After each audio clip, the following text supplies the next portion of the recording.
2026 বিশ্বকাপের মূল পর্বে আগেই জায়গা নিশ্চিত করা ইংল্যান্ড পেয়েছে আরও একটা জয়। কার্যত সরাসরি বিশ্বকাপে খেলার সম্ভাবনা নেই ইটালির। মালডোভার বিপক্ষে জয় পেয়েছে চারবারের বিশ্ব চ্যাম্পিয়নরা। ক্রিস্টিয়ানো রোনালদোর আন্তর্জাতিক ক্যারিয়ারে প্রথম লাল কার্ড পাওয়ার দিন আয়ারল্যান্ডের বিপক্ষে পরাজিত হয়েছে পর্তুগাল।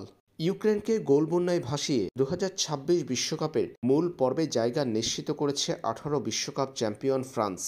এদিন ইউক্রেনের বিপক্ষে ফ্রান্সের 4-0 গোলের বিশাল জয়ের পথে জোড়া গোল করেছেন দলটির সেরা তারকা কিলিয়ান এমবাপ্পে। ম্যাচের প্রথমার্ধে গোলশূন্য ড্র হওয়ার পর দ্বিতীয়ার্ধে 55 ও 83তম মিনিটে জোড়া গোল করেছেন এমবাপ্পে।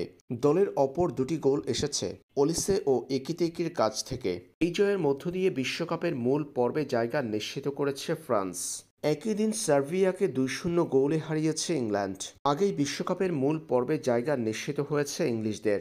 একবারের বিশ্ব চ্যাম্পিয়নদের সার্বিয়ার বিপক্ষে জয়ের দিন গোলের দেখা পেয়েছেন বুকায়ো সাকা ও এজে।